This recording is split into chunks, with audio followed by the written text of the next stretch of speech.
Economic geography में हम एक कदम और आगे बढ़ते हैं। इकोनॉमिक ज्योग्राफी ऑफ इंडिया में हम वाटर रिसोर्सेज का टॉपिक कवर कर रहे थे, जिसे कवर करते हुए हमने अपना जो लास्ट सेगमेंट कंप्लीट किया वो इंटरस्टेट वाटर डिस्प्यूट्स था। यानी कि हमने इंडिया में जो डिफरेंट स्टेट्स के बीच में रिवर वाटर को लेकर के डिस्प्यूट्स है वो कवर किए। फिर इंडिया और इंटरनेशनली यानी कि इंडिया के सराउंडिंग जो कंट्रीज़ हैं उनके साथ इंडिया के क्या वाटर कॉपरेशंस हैं या मेमोरेंडम ऑफ अंडरस्टैंडिंग्स हैं या डिस्प्यूट्स हैं, हमने वो डिटेल में टिल डेट जितनी भी ट्रीटीज़ हैं, अग्रीमेंट्स हैं, उनके कॉन्टेक्स्ट में कवर किया। और लास्ट सेक्शन हमारा इंडिया और भूटान के कॉन्टेक्स्ट में था। हमने India Bhutan water sector cooperation के लेक्चर्स कंप्लीट किए और आज हम आगे बढ़ रहे हैं। अब हम अपने इकोनॉमिक ज्योग्राफी ऑफ इंडिया के वाटर रिसोर्सेज के लास्ट पार्ट पे हैं, जिसमें हम टॉपिक कवर करेंगे वाटर कंजर्वेशन। वाटर कंजर्वेशन में सबसे इम्पॉर्टेंट है वाटर हार्वेस्टिंग। हम वाटर हार्वेस्टिंग को दो तरह से देखेंगे। पहला, वाटर हार्वेस्टिंग के वो तरीके जो अर्बन एरियाज़ में अपनाए जाते हैं और जिनमें हम आर्टिफिशियल रेन वाटर रिचार्ज का प्रोसेस अपनाते हैं। वो क्या होता है, हम उसे अगले हिस्से में देखेंगे। यानी कि हम कैसे शहरों में रेन वाटर को हार्वेस्ट किया जाता है और जो ग्राउंड वाटर है उसे रिचार्ज कर दिया जाता है आर्टिफिशियली, ये सी चीज़ें समझेंगे। लेकिन उसके पहले हम देखें जो सिविल सर्विसेज में बहुत इम्पॉर्टेंट टॉपिक रहता है, अक्सर आता है, कंटोर बंडिंग क्या है, कंटोर ट्रेंचेस क्या हैं, गली प्लग क्या होता है, ये तमाम क्वेश्चंस अक्सर आते हैं। हम इस सेगमेंट को पहले कवर करेंगे, that is rain water harvesting in the rural areas. जहाँ पर अर्बन एरियाज़ में हम सीधे ग्राउंड वाटर को आर्टिफिशियली रिचार्ज कर रहे हैं, यानी कि हम डील कर रहे हैं सब सरफेस वाटर, सरफेस के नीचे जो पानी है हम सीधे उस एक्वेफर से, उस ग्राउंड वाटर से डील कर रहे हैं। किसी भी तरह से कोई वेल्स बना करके या कोई प्रोसेस के वाया पानी को अंदर डाल रहे हैं धरती के। वहीं इसके उलट जब हम रूरल एरियाज़ में वाटर हार्वेस्टिंग से डील करते हैं तब हम सरफेस लेवल पर जो वाटर है उसके साथ डील करते हैं। सब सरफेस लेवल के साथ डील नहीं करते, सरफेस लेवल पर ज़मीन पर जो पानी दिख रहा है हम उसके साथ डील करते हैं। उसके वाया भी हमें अल्टीमेटली रिचार्ज ग्राउंड वाटर को ही करना है। ये हम कैसे अचीव कर पाते हैं, हम इस चीज़ को समझेंगे। तो कुल मिलाकर के हमारा जो आज का टॉपिक है वो ये है कि हम पानी की कमी से कैसे निपटें। हमारे देश में जो टोटल रेनफॉल है राउंड द ईयर, जितना रेनफॉल हमें रिसीव होना होता है वो सिर्फ़ और सिर्फ 4 मंथ्स में रिसीव हो जाता है, 4 महीनों में, जो कि मानसून के 4 महीने होते हैं। सारे साल की वर्षा आपको 4 ही महीनों में मिल जाती है। बाकी सारा साल 8 महीने भारत कैसे चले? ये वो देश है जिसमें ऑलमोस्ट 63-64% एग्रीकल्चर वर्षा पर निर्भर करता है। It is rain fade agriculture, जिसके पास कोई और इरिगेशन का सोर्स नहीं है, जिसे हम किसी भी तरह से आर्टिफिशियल इरिगेशन मैकेनिज़्म कहते हैं, वो नहीं है। पूरी तरह से खेतीबाड़ी वर्षा पर निर्भर है। 63% खेतीबाड़ी ऐसी ही है जो वर्षा पर निर्भर है। 63% एग्रीकल्चर इज़ रेन फेड। ये बहुत बड़ी फिगर है। वर्षा की बड़ी भूमिका है भारत में। और उसके अलावा जब सारा साल अगर इरिगेशन होता भी है तो ट्यूबवेल के वाया, वेल के वाया इरिगेशन होता है। आप ग्राउंड वाटर को, जो एक्विफर्स में वाटर स्टोर्ड है, आप उसी को ही एक्सप्लॉइट कर रहे हो, आप उसे निकाल रहे हो। और दूसरा, आप नदियों का इस्तेमाल कर रहे हो, कैनाल के माध्यम से आप तालाबों का इस्तेमाल कर रहे हो। तो पॉन्ड्स, लेक्स, रिवर्स, जो सरफेस पे वाटर है, या तो उसका इस्तेमाल हो रहा है, और मेजॉरली जो ज़मीन के अंदर का पानी है, ग्राउंड वाटर एक्विफर्स में जो पानी है, आप उसका इस्तेमाल कर रहे हो। अब ऐसे में वो पानी भी, चाहे वो सरफेस पे है चाहे ग्राउंड वाटर है, वो भी वर्षा ही पर निर्भर करता है, वो भी बारिश ही से आता है। क्योंकि अगर सॉइल के तहत परमेबिलिटी है, सॉइल अगर पानी को पास होने की कंडीशन ऑफ़र कर रही है, तो ही बरसात का पानी रिस करके ज़मीन के अंदर जा कर के ग्राउंड वाटर बनेगा, स्टोर होगा ग्राउंड के अंदर। जो ग्राउंड के तहत हमारे एक्वेफर्स हैं वो रिचार्ज होंगे और उसी पानी को हम ट्यूबवेल्स के वाया निकालेंगे। वही रेनफॉल हमारे नदियों का पानी बनेगी। वही रेनफॉल बर्फ़ के रूप में, प्रेसिपिटेशन, स्नोफॉल के रूप में हमारे पहाड़ों पर बर्फ़ का काम करेगी, जो पिघल करके बाद में पानी बनेगा। उसी बरसातों से हमारे ताल तलैया, सारी लेक्स, पॉन्ड्स को भी पानी मिलेगा। तो ले दे करके तो सारी कहानी बरसात पे ही आ जाती है, प्रेसिपिटेशन पे ही आ जाती है।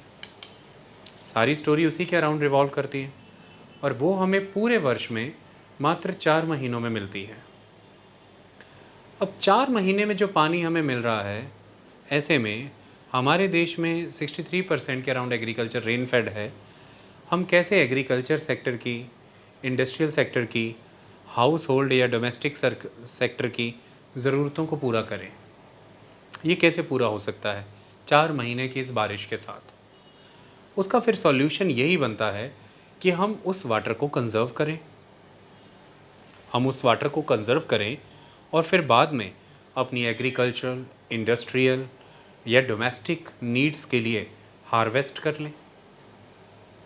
हम किसी चीज़ को अगर बोएंगे, उसी को काटेंगे। अगर हमने बीज बोया होगा तो वही फसल हम हार्वेस्ट करते हैं, काटते हैं, हार्वेस्टिंग सीज़न। तो इसी तरह से अगर हमने किसी तरह से भी पानी को अगर हमने संरक्षण दे दिया, कंज़र्व कर लिया, तो ही हम बाद में उसका इस्तेमाल ला सकते हैं। तो यहाँ से फिर एक नीड क्रिएट होती है कि बरसात का पानी, सारे साल की बरसात 4 ही महीने में हो जाएगी। बेफिजूल नदियों नालों के कारण, नदियों नालों में वो पानी गिर के सरफेस रन ऑफ बन के सागरों में, समुद्रों में चला जाएगा। क्या फ़ायदा उसका? सागर और समुद्रों में चला जाएगा, क्या फ़ायदा? आपके तो काम नहीं आया। लेकिन अगर सागर समुद्र में जाने से पहले आप उस पानी का बड़ा हिस्सा किसी तरह से अगर ज़मीन के अंदर स्टोर करवा दें, ग्राउंड के अंदर जाकर के वो जो एक्वेफर्स हैं उन्हें रिचार्ज कर दें, सॉइल में मॉइस्चर कंटेंट अगर इंक्रीज़ हो जाए, तो ये बेहतरीन हो जाएगा काम। उस दिशा में उठाए गए सारे कदम हम आज पढ़ेंगे कि हमें सरफेस रन ऑफ, जो कि वेस्टेज ऑफ वाटर है, जो पानी सागरों में, समुद्रों में चला जाएगा और हमारे किसी काम ना आ पाया, अगर हम किसी तरह से उसे रोक पाएँ, उसको सागर समुद्र में जाने से देर करवा पाएँ, उतनी देर जब वो ज़मीन पर रुका रहेगा, वो ज़मीन को तो नमी देगा ही, ज़मीन के अंदर जो एक्वीफर्स हैं, पानी के बड़े बड़े जलाशय हैं, वो उनको भी पानी देगा, वो रिचार्ज करेगा, जिसे हम बाद में हार्वेस्ट कर सकते हैं, एक्सप्लॉइट कर सकते हैं, यूज़ कर सकते हैं। ज़मीन की नमी बढ़ जाने की वजह से, मॉइस्चर कंटेंट बढ़ जाने की वजह से वैसे भी फसलों को कम पानी की ज़रूरत होगी। ये मॉइस्चर रिडन सॉइल वेजिटेशन को, क्रॉप्स को, फसलों को बेहतर सपोर्ट कर पाएगी। और सबसे बड़ी चीज़, हम सॉइल को इरोड होने से भी रोक पाएंगे, खेती योग्य भूमि को बचा पाएंगे। और सॉइल इरोजन एक बड़ा मेनेस है, बहुत बड़ा नुकसान का कारण है इस समय देश के अंदर। खेती बाड़ी को अगर देखें तो हम उसे भी रोक सकते हैं। तो सॉइल इरोजन को रोकना, मॉइस्चर को रिटेन करना, ज़मीन पर लंबे समय तक पानी रुका रहे, जो कि बाद में जाकर के कनाल्स के माध्यम से या किसी भी और तरीके से डिस्ट्रीब्यूशन चैनल्स की मदद से लोगों को इंडस्ट्रियल, एग्रीकल्चरल और डोमेस्टिक पर्पसेस के लिए उपलब्ध कराना। रुके हुए पानी के वाया परकोलेशन की मदद से रिस करके पानी ज़मीन के अंदर जा कर के ग्राउंड वाटर एक्वीफर्स को रिचार्ज करे।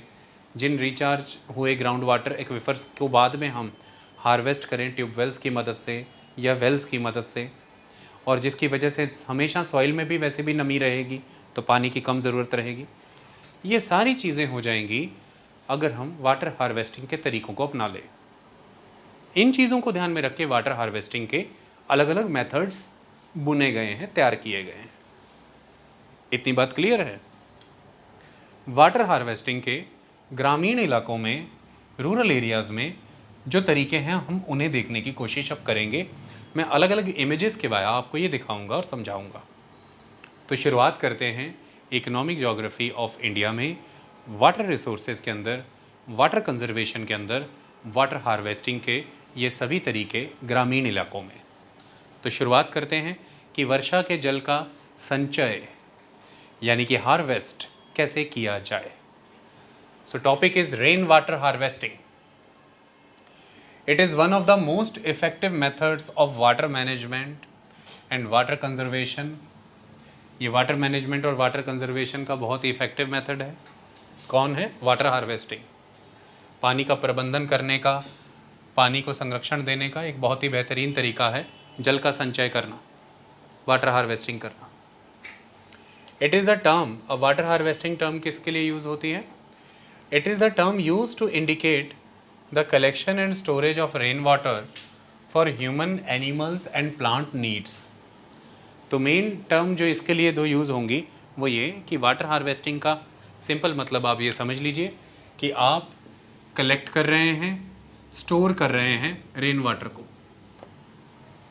पानी बरसात का आया, बह रहा है, first you are collecting it, आपने उसको कलेक्ट किया, and then you are storing it. आप उसे अंडरग्राउंड एक्विफर्स के अंदर स्टोर करवाना चाह रहे हैं तो स्टोर करवाइए। सॉइल में स्टोर हो रहा है वो as a moisture content, store हो लेने दीजिए।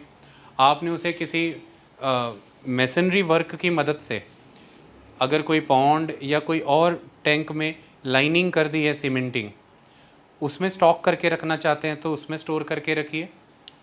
बेसिक एलिमेंट इज़ कि wherever there is rain water you have to collect it and you have to store it.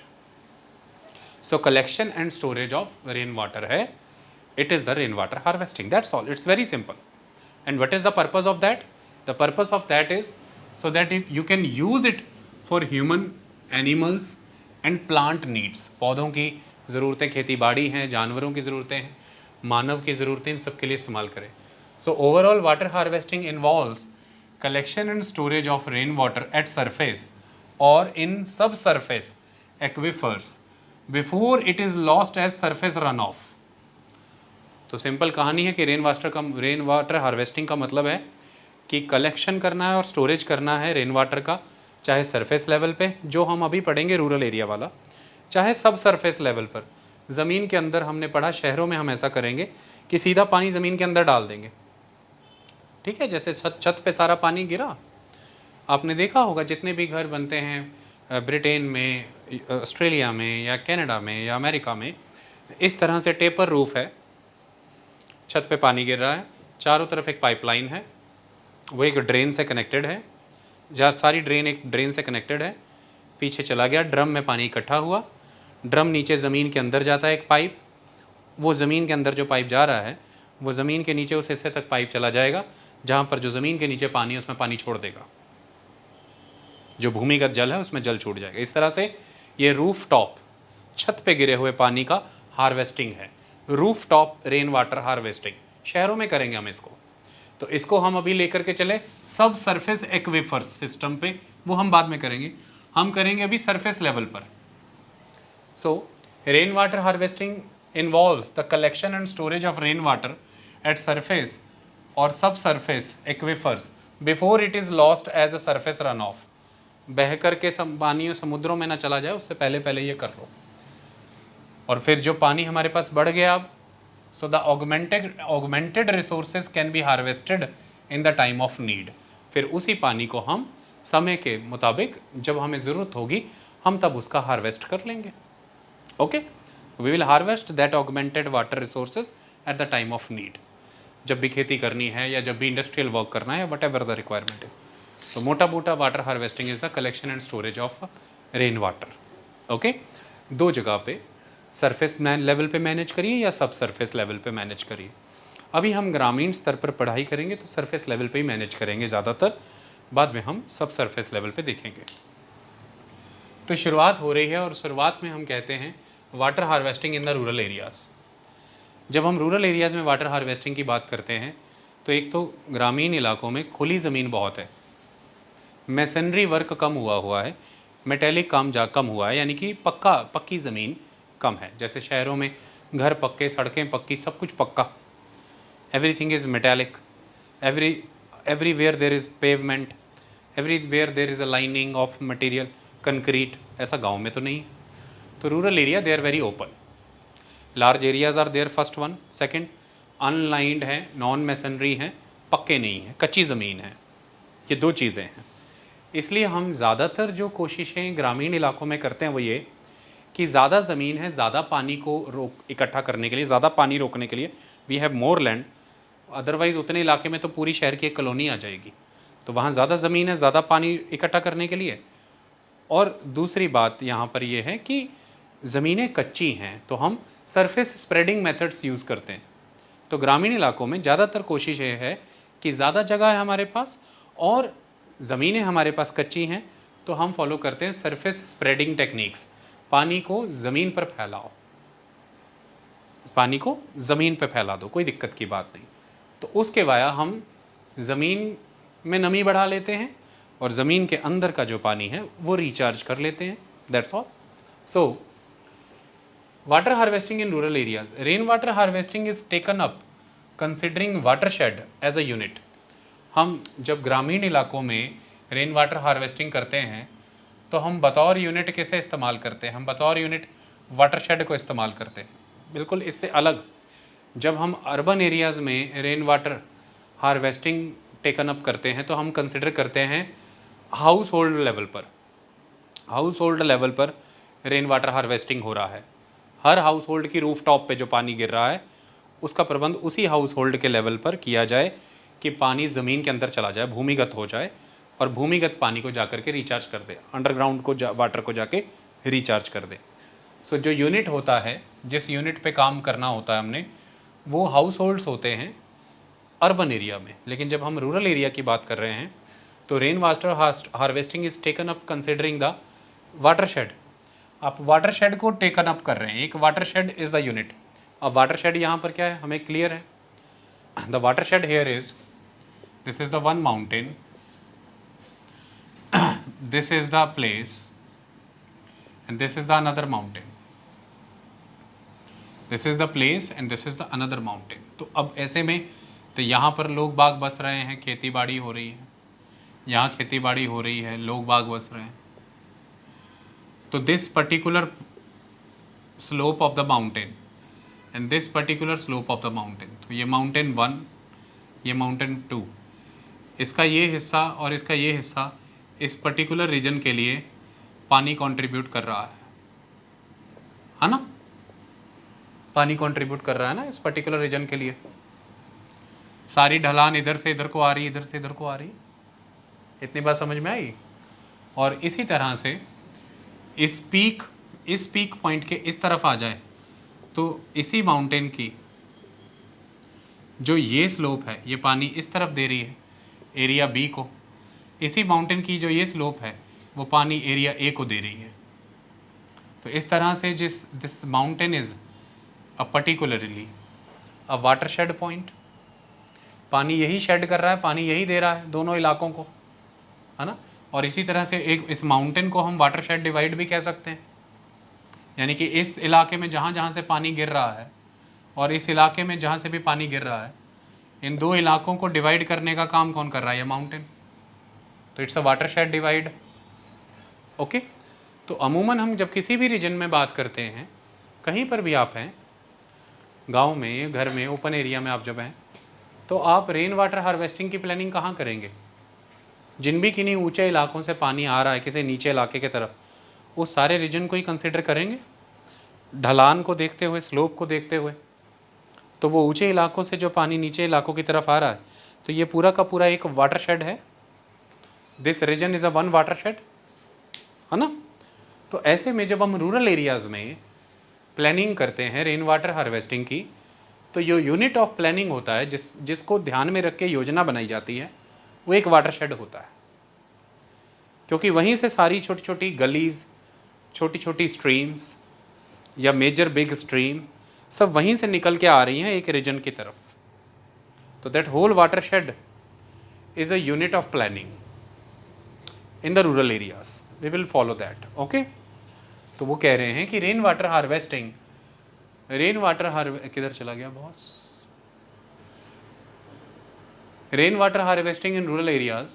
Rain water harvesting is taken up considering the watershed as a unit. अब surface spreading techniques are common since space for such system is available in plenty. तो space बहुत plenty होता है and quantity of recharged water is also large. ठीक है, तो हम ज़्यादातर surface spreading technique ही यूज़ करते हैं कि जैसे भी करके कोशिश करके जो पानी है उसे ज़मीन के ऊपर के हिस्से पर ही रोका जाए, फैलाया जाए, क्योंकि ज़मीन हमारे पास बहुत है, स्पेस बहुत उपलब्ध होता है ग्रामीण इलाकों में. और दूसरी बात, वाटरशेड लेवल पर प्लानिंग कर रहे हैं तो पानी भी बेअंत होता है जिसे रिचार्ज कर सकते हैं, क्योंकि you are not planning only on the basis of the rainfall जो आपकी छत पे गिर रही है शहरों में. यहाँ पे यू कैन प्लान रेनफॉल जिस भी तरह से आगे बढ़ रही है, चाहे वो कोई गलीज बना रही है, चाहे जो स्ट्रीम्स में पानी आया है रेनफॉल का, चाहे मेजर स्ट्रीम में पानी फ्लो होकर के आया है, तो here you have enough amount of water to be recharged. So large quantity of water is there first and the enough space is available there. तो हम वाटर शेड को ही एक यूनिट बना करके काम करते हैं और सरफेस स्प्रेडिंग टेक्निक्स का इस्तेमाल करते हैं, पानी को फैला लेते हैं ज़मीन पर ही, वहीं पे मैनेज कर लेते हैं सब कुछ. Okay, very good. अब इस चीज़ को लेकर के टेक्निक्स और मेथड्स क्या हैं? पहला है, फर्स्ट है रेन वाटर हार्वेस्टिंग थ्रू गली प्लग्स. गली प्लग्स आप करते हैं. गलीज क्या है? देखिए, आप जब भी कभी किसी रोड से क्रॉस करें और रिवर हो, नदी हो, तो आपने क्या देखा होगा कि नदी के दोनों तरफ, नदी के उस तरफ इस तरफ, नदी के एंड पॉइंट पर जहाँ से ब्रिज शुरू होता है, जो ब्रिज पे आप जा रहे हो, बड़ा सा एक बंध बना होता है, रिवर के लेफ्ट, रिवर के राइट, जिसे आप लिवी कह देते हैं. बड़े से किनारे कह लो, ऊंचे ऊंचे, उसी के ऊपर फिर सड़क पर आपका ब्रिज चल रहा है. दोज लिवीज आर देयर, है ना. जब भी कभी बरसातें होंगी तो आप देखना, उन लिवीज पर जब पानी गिरता है, छोटी छोटी पानी की जलधाराएं के कारण मिट्टी कटती है, और मिट्टी कटने के कारण छोटी छोटी गलीज बनती हैं, स्मॉल स्मॉल गलीज. ये आप किसी भी कच्ची स्थान पर देख सकते हो. आपका गांव है, गांव में अगर कोई भी छोटा सा मिट्टी का टीला है, बारिश हुई है तो मिट्टी के टीले के साइड्स पे देखना, मिट्टी कटी होगी बारिश के पानी से, गलीज कह लीजिए आप इनको. तो एक छोटे से मिट्टी के टीले के लेवल पर आपने ये ऑब्ज़र्व किया. इसके अलावा आपने एक नदी के जो दो बड़े किनारे हैं, उन किनारों को बारिश के पानी जब उस पर गिरा, उसने काटा, आपने गलीज इमेजिन की. इसी तरह से आप पूरे के पूरे सरफेस लेवल पर इमेजिन करिए.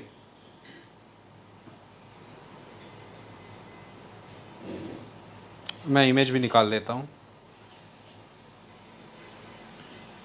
तो देयर आर मैनी गलीज.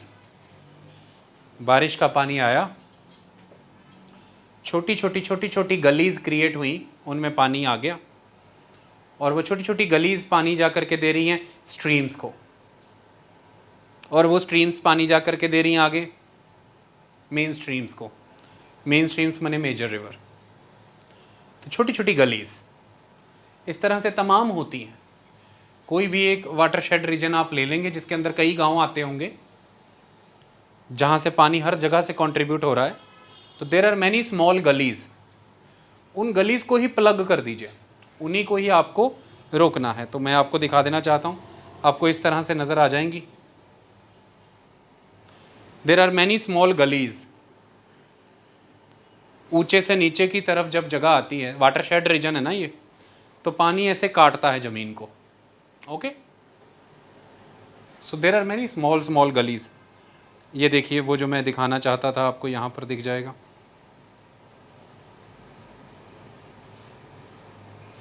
एक तो कॉपीराइट का बड़ा समस्या है भाई. देखिए कितनी गलीज बनी हुई है ना, जैसा मैं समझाना चाह रहा था. पानी ने कैसे काटा है. इन्हीं गली से गली इरोजन भी हो जाता है. ये गली इरोजन है. ओके, पानी काट देता है मिट्टी को पूरी तरह से। चलिए बस इतना बहुत था आपके लिए। So there are many small gullies, is that clear? ये अच्छी इमेज है गली के हिसाब से। अक्सर पहाड़ों पे ऊंची जगह पर, ऊंची जगह से नीची जगह की ओर ये देखे ही होते हैं आपने। तो देर आर मैनी गलीज, उन गलीज को आप प्लग करिए, रोकिए। कहाँ पर रोकेंगे आप? नेचुरल सी बात है, हम बड़ी नदियों पे बांध कहाँ बनाते हैं? जहाँ पर नदी का पानी नीचे गिरता है, माने कि जहाँ पर जो स्लोप है उसमें ब्रेक आई है ना, ब्रेक आ गई ना उसमें, उसके बाद तो वो नीचे की ओर गिरेगा, तभी उसके पीछे पानी खड़ा हो पाएगा ना। समझ रहे हो ना बात? तो इसी तरह से जो गली बह रही है, जो गली आ रही है, ये जो स्लोप है, जहाँ पर स्लोप थोड़ी ब्रेक होती दिखे, इस तरह से बह रही है, यहाँ आके थोड़ी ब्रेक हुई स्लोप, फिर आगे स्लोप आ जाएगी, पर यहाँ ब्रेक हुई स्लोप, यहाँ रोक दो उसको, उस गली को यहाँ पर बंद कर दो।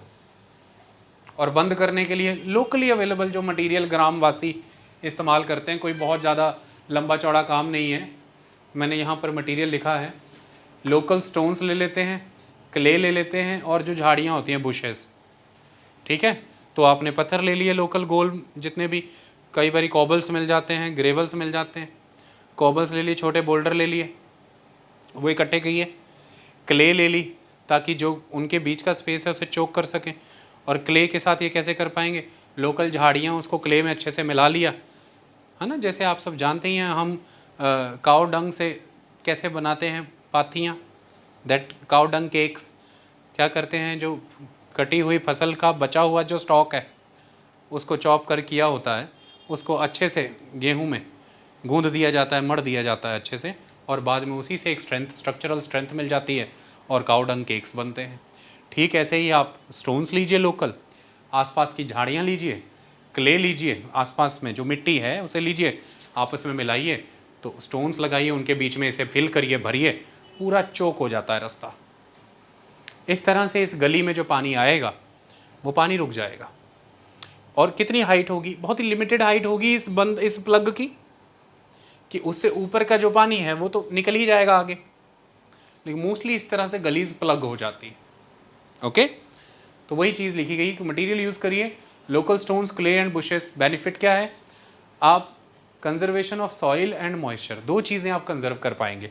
सबसे पहले, गलीज तेज़ी से मिट्टी को काट के अपने साथ बहा के ले जा रही थी, आपने वो मिट्टी की कटाई को रोका, क्योंकि मिट्टी कंजर्व हो गई, वहाँ पे रुक जाएगी।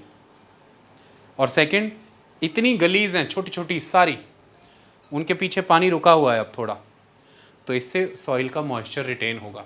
गली 1, 2, 3, 4, 5, हर जगह पर आप थोड़े थोड़े प्लग लगा दें तो सारी गलीज में पानी एक लेवल तक होल्ड हो जाएगा, स्टोर हो जाएगा। आपने वाटर कलेक्ट करके स्टोर कर दिया, इससे धीरे धीरे पानी मिट्टी में रिस जाएगा और इस सारे रीजन की सॉइल में एक अच्छा खासा मॉइस्चर कंटेंट आ जाएगा, मॉइस्चर कंटेंट रिटेन हो जाएगा। और सॉइल अगर इस तरह से मॉइस्चर कंटेंट से सेचुरेट हो गई तो फिर पानी डीप जाना शुरू हो जाएगा, रिचार्ज भी होना शुरू हो जाएगा। आई बात समझ में? मेन तो सेचुरेशन है, अगर सेचुरेशन आ गया तो फिर रिचार्ज भी शुरू हो जाएगा, पानी नीचे की तरफ जाना शुरू हो जाएगा। That's all. आई बात समझ में? इतनी सी कहानी है। तो वही चीज़ यहाँ पर लिखी है। कौन सी साइट, कौन सी लोकेशन चुने गली प्लग के लिए? Whenever there is a local break in the slope, जो स्लोप आ रही है उसमें जब भी ब्रेक आ जाए, यहाँ पे प्लग लगाइए, फिर आगे स्लोप, फिर चालू, फिर ब्रेक, फिर प्लग लगा लीजिए। इस तरह से जगह जगह पर आपने छोटे छोटे बांध बना करके इन छोटी छोटी गलीज को बांधा होता है। ये बहुत important local rural water conservation method है जो हज़ारों सालों से हमारे लोग उपयोग में ला रहे हैं। सॉइल इरोजन को रोकने का एक बेहतरीन तरीका है और वाटर को कंजर्व करने का एक बेहतरीन तरीका है। सॉइल मॉइस्चर कंटेंट रिटेन होता है, ये बहुत ज़रूरी था। That's all. तो that is the water, rain water harvesting through the gully plugs. Material used, local stones, clay and bushes. Benefits हैं conservation of soil and moisture.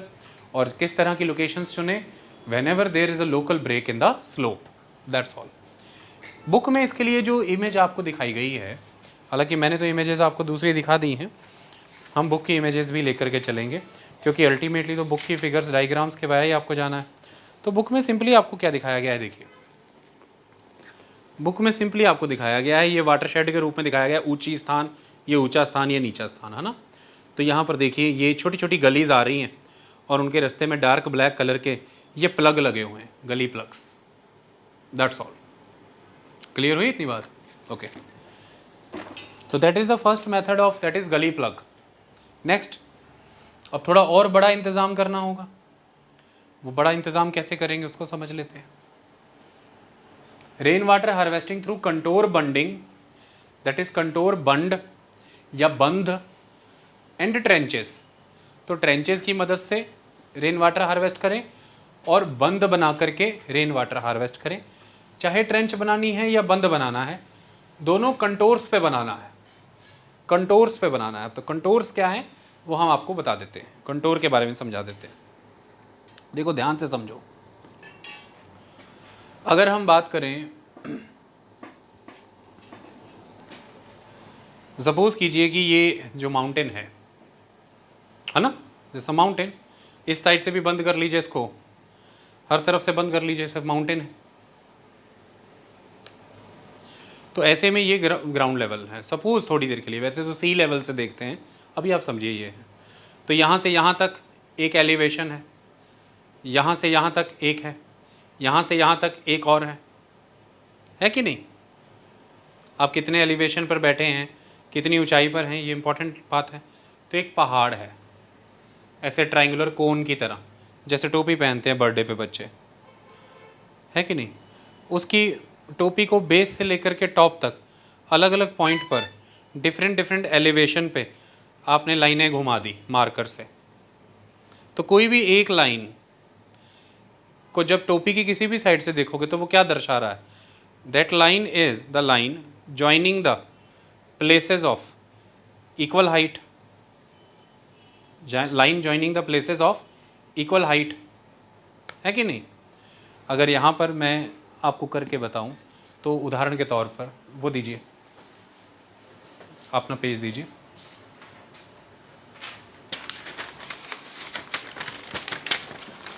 Suppose कीजिए कि ये आपने एक माउंटेन बना लिया है ना, इस तरह से। तो ये बेस ले लिया आपने, एक आपने मार्कर का निशान यहाँ लगा लिया, एक यहाँ। अब यहाँ से एक लाइन घुमाई चारों तरफ इसके, तो उस लाइन से नीचे की तरफ जब भी नापेंगे सेम ही हाइट आएगी। So this line which is running around the complete mountain, it is the line representing a definite elevation. ये एक फिक्स्ड एलिवेशन को दर्शा रहा है। सो दिस लाइन कैसे क्रिएट किया आपने? इस ग्राउंड लेवल से इस रीजन तक की जो ऊंचाई के डॉट्स आपने लगाए और उन डॉट्स को आपने जोड़ दिया आपस में, तो ये कंटोर लाइन हो गई। कंटोर लाइन क्या होती है? The line joining the places of equal height. Okay, it is a contour line. एक ऐसी कंटोर लाइन यहाँ, एक ऐसी यहाँ ड्रॉ कर दो इस ग्राउंड से, ये कंटोर, ये कंटोर, ये कंटोर या ये कंटोर। जहाँ तक वो कंटोर लाइन ड्रॉ कर जा रही है, वो लाइन सेम हाइट के प्लेसेस को जोड़ रही है। इतनी बात क्लियर हुई? So contour lines are the lines joining the places of equal height, that's इतनी सी कहानी। जैसे कि सपोज कीजिए दो तरह की चोटियां हैं,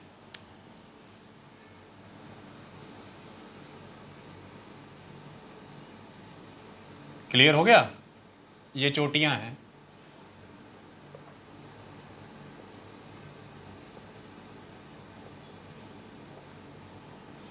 तो इन पॉइंट्स को अगर हम ये ले लें, ये बेस ले लें, तो ये सारे पॉइंट इस बेस लाइन से सेम हाइट पे ही आ रहे हैं। तो ये लाइन एक कंटोर हो गया।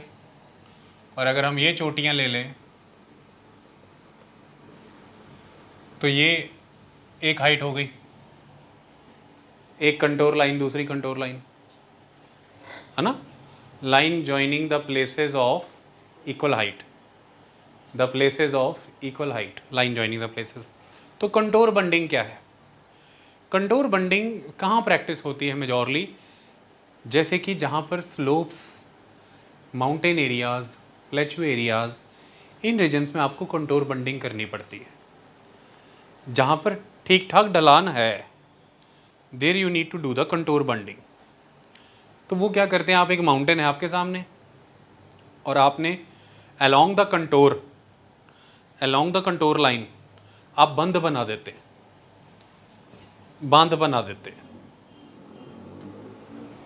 क्या होते हैं वो बंध, क्या होते हैं वो बांध? कुछ नहीं, आप खेती करते हैं ना मैदानों में, तो मैदानों में जब आप खेती करते हैं तो सिंपल आप क्या काम करते हैं, खेतों के अंदर आप वट्टे बनाते हैं, इधर से मिट्टी इकट्ठी की, इधर से मिट्टी इकट्ठी की, कहीं कस्सी के साथ कहीं के साथ ऐसे ऐसे ठोक के जोड़ के पक्की वट बना दी। तो वो आपने क्या किया, एक तरह से मैदानी इलाके में वो एक वट दूसरी वट, एक लाइन दूसरी लाइन, दोनों के बीच में पानी खड़ा है ना, पानी उधर जा रहा है ना उधर जा रहा है, दोनों के बीच खड़ा है ना, दो बंद बना दिए ना अपने मैदान में। ठीक, अब आपके सामने एक पहाड़ है, आपके सामने पहाड़ है, तो ऊपर से नीचे की ओर आओ, पहाड़ पे थोड़ा सा ऊपर से नीचे की ओर आए तो थोड़ा थोड़ा मिट्टी इकट्ठी करके खोद के एक बंद बना दिया, थोड़ी थोड़ी मिट्टी खोदी और बंद बना दिया अलोंग द कंटोर। बंद ऐसे नीचे की तरफ नहीं जा रहा है, बंद ऐसे ऊपर की तरफ नहीं जा रहा है, बंद ऐसे हॉरिजॉन्टली घूम रहा है पहाड़ के इर्द गिर्द, क्योंकि बंद कंटोर लाइन को फॉलो करेगा, इसलिए हम कहते हैं along the contour there is a need of bund. उससे थोड़ा नीचे आए और मिट्टी इकट्ठी की और एक और बंद बना दिया, उससे थोड़ा नीचे आए और मिट्टी इकट्ठी की, खोदी वहाँ से ही और एक बंद बना दिया। ऐसे में अब इस पहाड़ पर पानी गिरा, बारिश हुई, तो पानी गिर के जब नीचे जाने लगा, पहले बंद ने उसे रोका, पानी के फ्लो को ऑब्स्ट्रक्ट किया, तो पानी ने एक certain level of velocity attain की, तभी बंद ने उसको रोक दिया, पानी वहाँ पे रुक गया, स्लो हो गया। अब पानी वहाँ से बहा आगे गया, फिर अगले बंद ने रोक दिया, पानी की वेलोसिटी बढ़ने ही वाली थी, फिर से बंद ने रोक दिया, फिर आगे बढ़ा, अभी उसकी फिर से वेलोसिटी बढ़ने वाली थी। जैसे आपके मोटरसाइकिल या गाड़ी की स्पीड बढ़ने वाली होती है, स्पीड ब्रेकर रो देता है, आपकी स्पीड बढ़ने ही वाली होती है, उतने में स्पीड ब्रेकर आ जाता है। ऐसे ही पानी की अभी रफ्तार बढ़ने ही वाली होती है, इतने में एक बंद और आ जाता है। तो हमने वाटर को ऐसी वेलोसिटी अटेन ही नहीं होने देनी, बरसाती पानी को, कि वो मिट्टी को काट करके इरोड करे, और दूसरा कि बिना रिसे हुए, बिना परकुलेट हुए, बिना सीपिन हुए वो बह जाए और सागरों में चला जाए। हमने कोशिश करनी है कि ज़्यादा से ज़्यादा वाटर हम ज़मीन पे होल्ड कर सकें, हमने होल्डिंग पीरियड बढ़ाना है पानी का। असल में अगर हम इन कंजर्वेशन मेथड्स को ध्यान से देखें तो हम क्या कर रहे हैं, हम वाटर को होल्ड कर रहे हैं ज़्यादा देर तक ज़मीन पे। इससे मिट्टी की कटाई रुकने में हमें मदद मिल रही है, क्योंकि पानी की रफ्तार को धीमा कर रहे हैं हम, और मिट्टी वहीं रह जा रही है, बैठ जा रही है। पानी रोक देंगे तो मिट्टी नीचे बैठ जाएगी, पानी ऊपर रह जाएगा, है कि नहीं। दूसरा, पानी ज़्यादा देर तक रुका रहेगा तो पानी को सीप इन होने का समय मिलेगा, परकोलेट करने का समय मिलेगा, और वही हमें चाहिए। तो असल में तो हम पानी को बस रोकने का प्रयास कर रहे हैं कि ज़्यादा लंबे समय तक रुक जाए। तो उसके लिए जब हम पहाड़ों पर हैं, पानी बरसात का गिर रहा है, तो गिरते ही स्लोप से झर से बह जाएगा, मिट्टी भी काट के ले जाएगा, और इतना रुकेगा ही नहीं, क्योंकि गिरा और बह जाएगा, इतना रुकेगा ही नहीं कि वो सीप इन हो सके। तो फिर रिस्क करके ज़मीन के अंदर नहीं जाएगा, ग्राउंड वाटर इन इलाकों में कभी रिचार्ज होगा ही नहीं, ग्राउंड वाटर एक्वेफर्स बनेंगे नहीं, ये नुकसान है। तो हम फिर कंटोर्स के कंटोर को फॉलो करते हुए बंद बना देते हैं, अलोंग द कंटोर हम बंद बनाते हैं, कंटोर लाइन को फॉलो करते हैं, इसलिए कंटोर बंडिंग कहा गया इसको, कंटोर बंड। हम कंटोर लाइन को वायलेट नहीं करते। ऐसा नहीं है कि बंद बनाना शुरू किया इधर नीचे चले गए, बंद बनाना शुरू किया इधर ऊपर ही चढ़ गए। एक बंद ऐसे बनाना शुरू किया तो कंटोर के साथ साथ ही बनाएंगे। ओके, ये कंटोर बंडिंग का मेथड बड़ा कारगर है भाई, पहाड़ों में आपको मिलेगा। और